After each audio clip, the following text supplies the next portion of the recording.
Bismillahirrohmanirrohim. Assalamualaikum. Selamat bertemu kembali siswa kelas 5 SD Nasional Amanah Bangsa. Kali ini Bapak akan share materi dan tugas Bahasa Indonesia, IPS, dan Bahasa Sunda. Selamat belajar. Video pembelajaran kali ini kita akan belajar mengenai pengertian ide pokok. Nama lain ide pokok, cara menentukan ide pokok, dan menemukan informasi penting dari teks. Pertama, apakah yang dimaksud ide pokok? Ide pokok adalah masalah utama yang dibahas dalam suatu paragraf.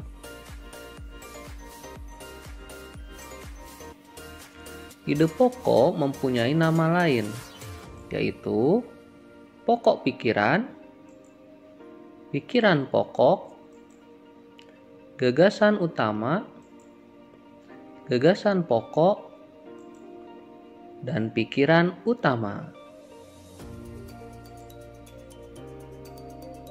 Cara sederhananya, untuk menentukan ide pokok bisa dengan mengajukan pertanyaan paragraf tersebut membahas tentang apa. Jadi, jawaban dari pertanyaan paragraf tersebut membahas tentang apa, intinya adalah ide pokok dari paragraf tersebut. Ada beberapa cara menentukan ide pokok. Yang pertama, mengambil kalimat utama. Biasanya, kalimat utama itu terdapat di awal paragraf atau di akhir paragraf. Contoh, buah kedondong memiliki berbagai manfaat. Buah ini bisa dijadikan bahan rujak yang lezat. Buah ini juga bisa dijadikan manisan. Buah yang rasanya masam ini juga bisa dijadikan obat batuk dengan cara makan daging buahnya yang sudah dicolek atau dilumuri kecap. Kalimat utama paragraf di atas adalah kalimat pertama, yakni buah kedondong memiliki berbagai manfaat. Ide pokoknya sama dengan kalimat utama, sehingga ide pokoknya adalah buah kedondong memiliki berbagai manfaat.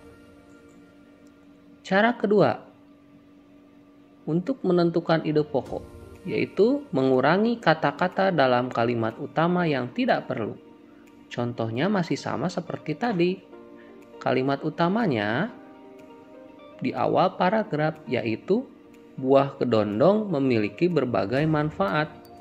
Ide pokoknya bisa kita kurangi dari kalimat tersebut yang tidak perlu. Contoh, kedondong memiliki berbagai manfaat. Di sana kata buahnya dihilangkan. Cara ketiga, bisa dengan cara membalik kalimat utama atau menyimpulkan kalimat utama. Paragrafnya masih sama seperti yang tadi contohnya. Kalimat utamanya, buah kedondong memiliki berbagai manfaat. Ide pokoknya, manfaat buah kedondong, jadi dibalik. Manfaatnya jadi di depan. Atau ide pokoknya bisa berbagai manfaat buah kedondong.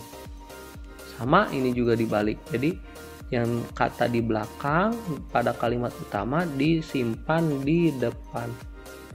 Atau bisa menyimpulkan kalimat utamanya, yaitu khasiat dari buah kedondong. Cara keempat, menentukan ide pokok itu dengan menyimpulkan isi paragraf. Contohnya, ini adalah hewan berkaki 4. Hewan ini termasuk herbivora atau pemakan tumbuh-tumbuhan. Dagingnya yang menjadi komoditas pokok di Indonesia. Saat hari Idul Adha, hewan ini sering dijadikan hewan kurban. Hewan ini adalah sapi. Kalimat utama di atas terdapat di akhir paragraf, yaitu hewan ini adalah sapi. Paragraf di atas membahas tentang ciri-ciri sapi, sehingga ide pokoknya adalah ciri-ciri sapi. Lalu kita akan belajar bagaimana menemukan informasi penting dari suatu teks. Caranya, kita dapat memahami sebuah teks dan informasi penting dari teks dengan membacanya secara cermat. Selain itu, kita juga dapat mengajukan pertanyaan dengan beberapa kata tanya dari teks tersebut. Cara menemukan informasi penting dalam teks, kita dapat menggunakan kata tanya apa, di mana, kapan, siapa, mengapa, dan bagaimana. Misalkan terdapat suatu paragraf, kita bisa mengajukan pertanyaan yang bisa kita cari jawabannya dalam paragraf tersebut. Misalkan pertanyaannya, apa yang diceritakan di dalam paragraf tersebut? Atau di mana kejadian tersebut berlangsung? Atau kapan terjadinya cerita tersebut di dalam teks? Kalau kata tanya siapa? Siapa pelaku yang terdapat di dalam paragraf tersebut? Mengapa bisa terjadi hal itu? Atau bagaimana cara yang diceritakan dalam teks tersebut? Jawaban-jawaban dari pertanyaan tersebut merupakan informasi penting yang dikembangkan dari pertanyaan.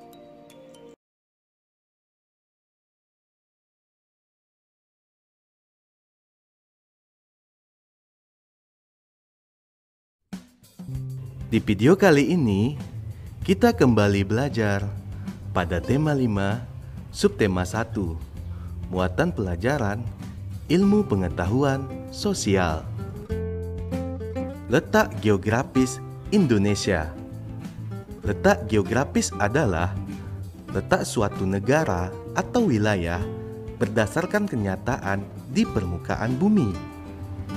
Berdasarkan letak geografisnya, Indonesia diapit oleh dua benua, yaitu benua Asia dan benua Australia. Juga dikelilingi oleh dua samudra, yaitu Samudra Pasifik dan Samudra Hindia. Indonesia memiliki banyak pulau.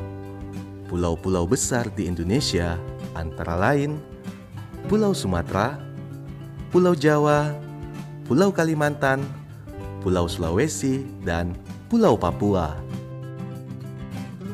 Batas wilayah Indonesia. Pada bagian utara, Indonesia berbatasan dengan Malaysia, Singapura, dan Samudra Pasifik. Di bagian barat, Indonesia berbatasan dengan Samudra Hindia. Di bagian selatan, Indonesia berbatasan dengan Samudra Hindia, Laut Timor, Timor Leste, dan Australia. Di bagian timur, Indonesia berbatasan dengan Samudra Pasifik dan Papua Nugini. Kamu dapat membuat peta untuk lebih memahami letak geografis Indonesia. Saat membuat peta, kamu perlu memperhatikan komponen atau unsur-unsur peta. Untuk lebih jelasnya, simaklah animasi berikut.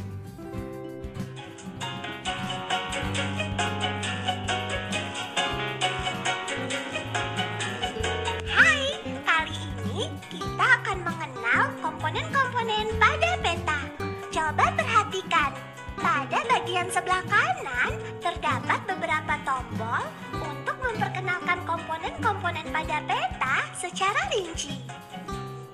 Klik salah satunya untuk melihat bagian peta secara rinci. Oh iya, di sini juga terdapat tombol loop loh. Tombol ini berfungsi untuk melihat lebih jelas lagi bagian-bagian petanya. Kita coba yuk. Selamat mencoba. Judul adalah bagian atas peta yang menunjukkan isi peta tersebut. Garis tepi adalah garis yang berada di tepi gambar untuk membatasi gambar. Garis tepi berfungsi sebagai tempat angka-angka derajat astronomis suatu wilayah di permukaan bumi. Lettering atau tata penulisan Garisan digunakan untuk membedakan nama objek-objek geografis yang ditampilkan pada peta. Tata warna adalah perbedaan warna untuk memperjelas letak suatu tempat dengan tempat lainnya di alam sebenarnya.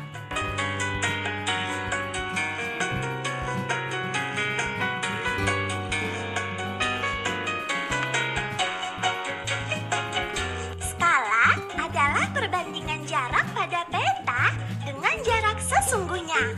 Skala pada peta membantu penggunanya untuk menentukan jarak antar tempat yang ada pada peta.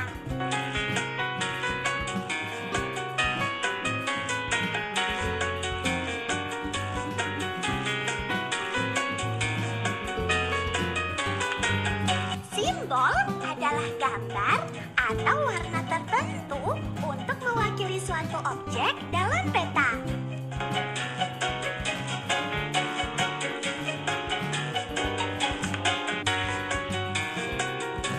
Garis astronomis adalah garis hayal pada muka bumi yang terdiri dari garis mendatar dan tegak. Garis mendatar atau horizontal yang terdapat pada peta disebut garis lintang, sedangkan garis tegak atau vertikal disebut garis bujur.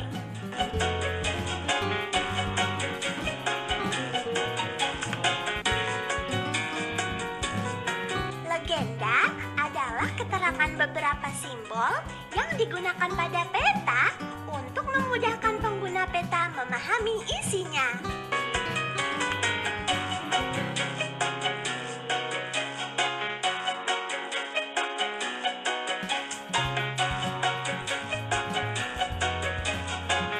Mata angin adalah pedoman utama arah mata angin. Mata angin yang mengarah ke atas menunjukkan arah utara.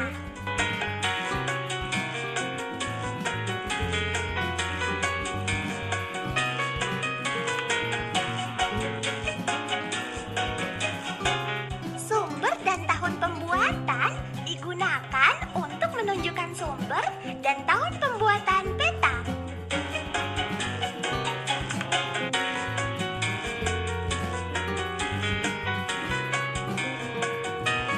Inset peta adalah komponen yang digunakan untuk memperjelas posisi suatu wilayah pada peta.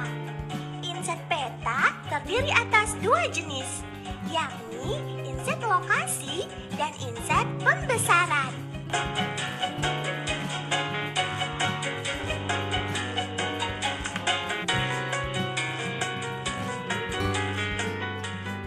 Kenampakan alam pada peta.